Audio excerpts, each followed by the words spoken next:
Hey guys, welcome back to my studio. I have a cute little project to show you today. This was created from January's prompts inside the Ugly Art Club, which is a fun art group I've been a part of for a couple years now. And I've pretty much finished the project, so I just wanted to share it with you. So the projects this month were creating a journal and then creating a journal warmer, which is kind of like a journal cover with fabric, and then doing some work inside of the journal. So I just want to show you where I am right now.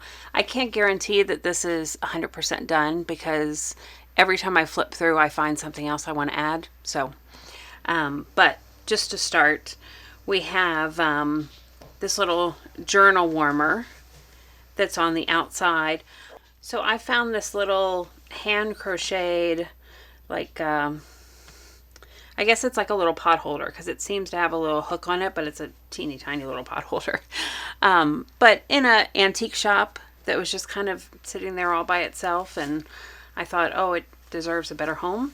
And then when I saw the idea for the journal warmer in Ugly Art Club, I knew that I needed to use it. So I wanted to use that as my warmer, but I knew that I needed to make it bigger so I could go all the way around. So I did grab just some extra fabric that I had, a little bit of ribbon. This is an area I'm pretty sure I'm going to add on to. On the inside, I've started adding a little bit, but I think I'll cover more of this too. And then I just stitched on this extra piece of rickrack that I had left over sitting on my studio. So that became my little journal warmer that's on the outside. And then the journal inside, I created with a lot of the dyed and tea-stained, coffee-stained papers that I had made last week. I went away for a girls' weekend, and it was the perfect chance to have kind of a contained project to work on. So I took a whole bunch of these papers and just turned it into a little journal. The binding here is just some brown florist wire that I have. The video that was done with Southern Gal Designs, she actually used a russet wire, but I didn't have any of that handy. So, but I did have this florist wire. So, and I wanted it to be kind of haphazard and not really a true clean binding. And then I had this little button I just decided to add onto the edge there. So I just had all kinds of little scrappy bits that I took with me, and I just wanted to create some cute little pockets and things. I can't remember where I got this from, but it was actually, it had the little lenses like that an optometrist would use, but they weren't in there. I just bought the packaging at one point. But I really had just kind of a collection of some of my gel prints, some old pattern paper, cardboard. She's actually from the front of an old pattern, the illustrations that would have been on the front. This little note was tucked into a book that I had bought, and I couldn't read all of it. And it seems like it might be cut off, but I just thought that would be cool to kind of paperclip into place. And I added some more under that with some old photos, a little bit of my scratchy handwriting there. I have a nice collection of these library pockets. So I went ahead and added one of those and just did a little word collage on the inside there. So really these were just really scrappy bits that were just kind of laying around. I don't remember why I made that, but it happened to work with all of these colors. So all these papers I had dyed, this is a great way to see it all. I had some fabric dye that I had collected when I had done some ice dyeing, and the water melts and it puts the dye. I usually put a pan underneath of it and it collects.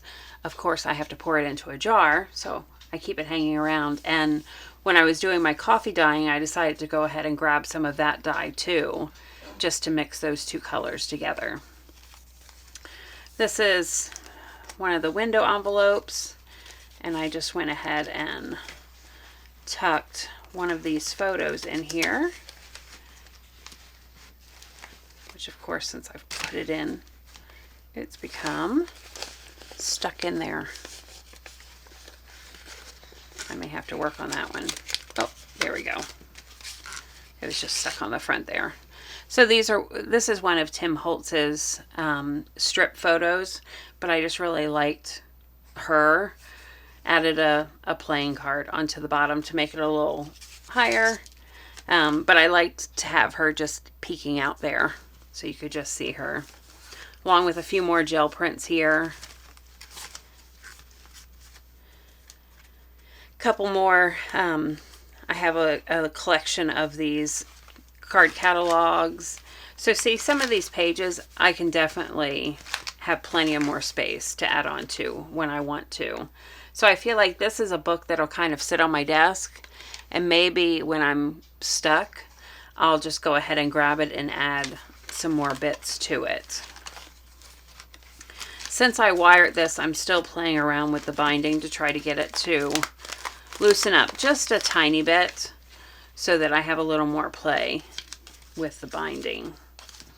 I had a package of dragonflies, and I don't believe they came rusted, so I may have had them for a while, because they're definitely rusted now. But which is fine by me. It's one less thing I had to color, but it does have a nice rusty patina to it. Some more vintage ephemera. This is a little pocket, so I'm sure I'll make a tag to go in there.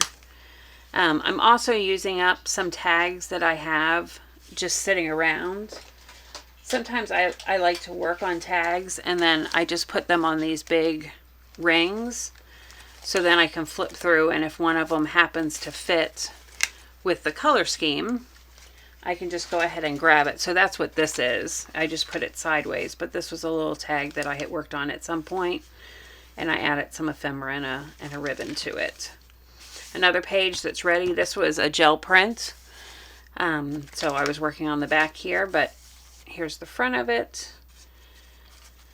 I had this photo that I had torn apart and stitched quite a while back, but it just didn't have a home, so now it does. One thing I like to do, so for example, this one, it says July 56 on it. So sometimes what I like to do is just come down and write it as if it was a scrapbook that maybe your mom or your grandmom would have had. Again, more scraps. I like to just have bags of scraps, and then I can go through and look for things that kind of go with my color scheme for whatever book I'm working on. And I have a lot of vintage photos, and I just always forget to use them, so I did make more of an effort this time to make use of them. And then I love using these multiplication cards. This is a slightly older set. It's not super old, but it seems like ones that are newer, they have that kind of plasticky coating on them, so they don't take a dye or a stain very well. So these are just slightly older, and they're more the texture of like a manila folder, so they don't have any coating on them, so they take the dye really well. Just a little collage piece that I had laying around from who knows when. And then a little cardboard on the back. The theme for Ugly Art Club this month, for January, was tattered. So I knew right away as soon as I heard that I needed to grab some cardboard, tear a little bit off. So that's why I used a couple pages of that cardboard in here. But then I'm going to keep working in this. Like I said, it'll probably just hang out on my desk. You may see it in a couple other videos, either me using it or it just sitting over there on the side and ready for some more little bits to go into it. So hope you enjoy, and I'll see you guys next time. Happy arting.